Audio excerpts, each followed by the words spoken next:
Well, hello again, my delicious little devils. Tonight's tale is about family values, the kind passed down from blood to bloodbath. Seems our dear narrator inherited more than just her father's good looks. She got his storage unit, too. How sweet. So pull up a seat, seal those lips, and try not to scream as we file you under tonight's story. The storage unit.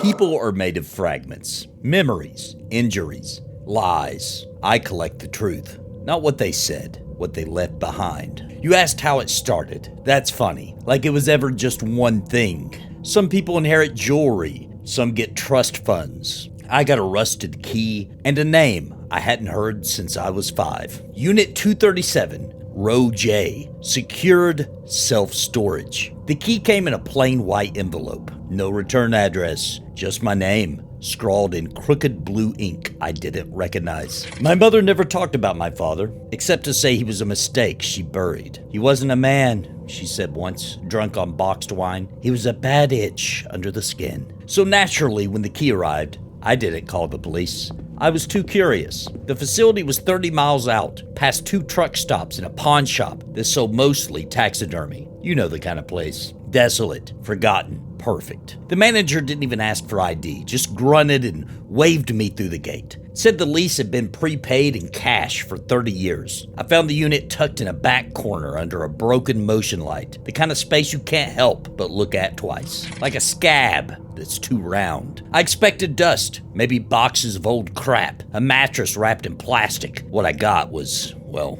different. The door squealed like a dying hog as I rolled it up. Inside, it was cold, organized. Metal shelves ran floor to ceiling, row after row, and every single one was filled with jars, trinkets, books, and other odds and ends. Hundreds of them. Each was labeled by hand, neat, tight handwriting, black marker on yellowed masking tape, names, dates, a small notation beneath, loyal, stubborn, lied about the dog. The jars themselves, all different. Mason, baby food, spice bottles, each filled with, well, you'd think I'd scream, right?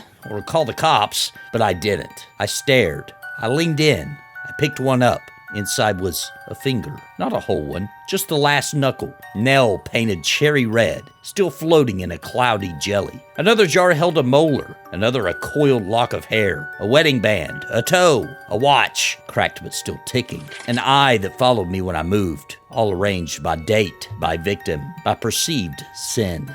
A library of flesh. I should have backed away, should have run, but I didn't. I spent hours in there that first night, sitting on the concrete, reading the labels like they were poetry. Claire, 1996, told everyone I cried. Lewis, 1989, pushed me down on the playground. Miriam, 2008, denied my promotion. I began to imagine them, who they were, what they did, why he chose them. Not if, never if. By then, I think I knew. I started visiting every night. I'd bring a flashlight, sit between the shelves, and lose time. I'd read labels like bedtime stories, trace his handwriting with my finger. I even found one of his journals. It was the piece I needed. September 12th, found a lady in the supermarket. She reminded me of my sister. I took her earring. She didn't even notice. That's how it starts, with something small, then you wait. October 28th, saw Emmy today, through the window. She turned 6 today.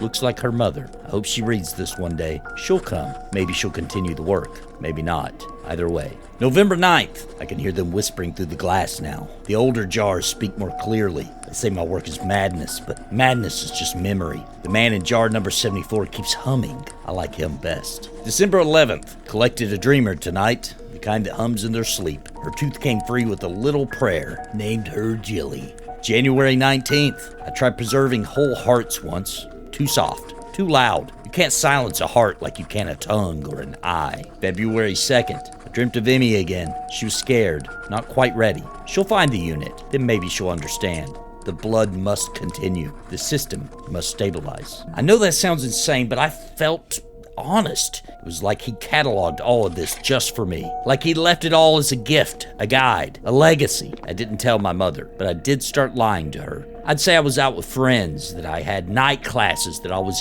dating someone new. Think she liked that part, the lie. She died 2 weeks later, heart attack, fast, alone in her kitchen. When I cleaned out her house, I found nothing of his. Not a photo, not a letter, just a deep scratch in the floorboards near her bedroom, like someone had dragged something heavy. After her funeral, I moved into the unit. Well, no, not literally, but emotionally, oh yes. I began bringing notebooks, making my own inventory, matching handwriting styles, guessing at the dates he paused, when his labels grew frantic, sloppy, regretful. One jar was smashed, and the ear inside, dried and cracked, the label now unreadable. Do you want to know when it changed? When I crossed the line? I don't think I did, but I started hearing the whispers.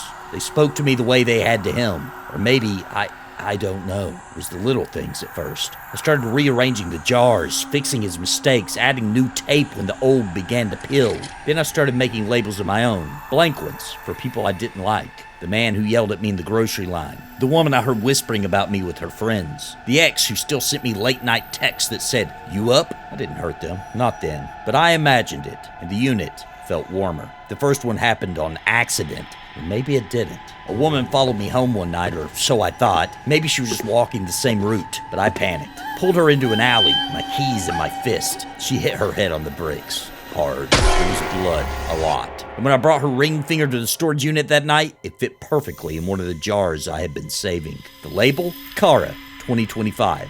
Walked too close. My mistake, but it felt like coming home. You're shaking.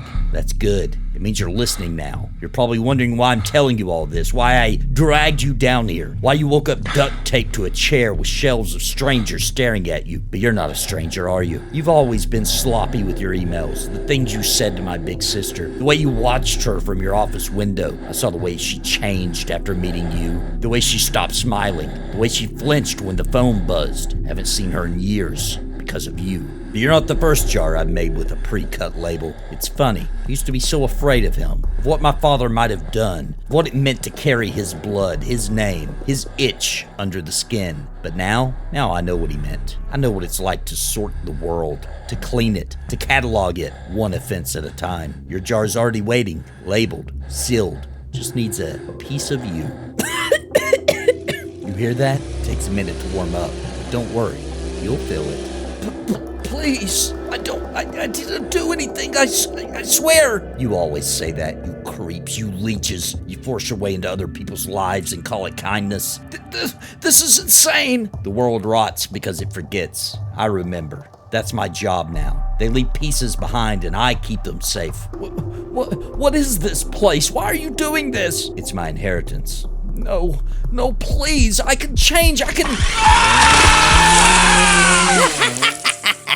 Well, wasn't that a slice? Looks like Daddy Dearest passed down more than memories. He left her the whole dismembership. So if you ever get a strange key in the mail, maybe don't go unlocking every mystery.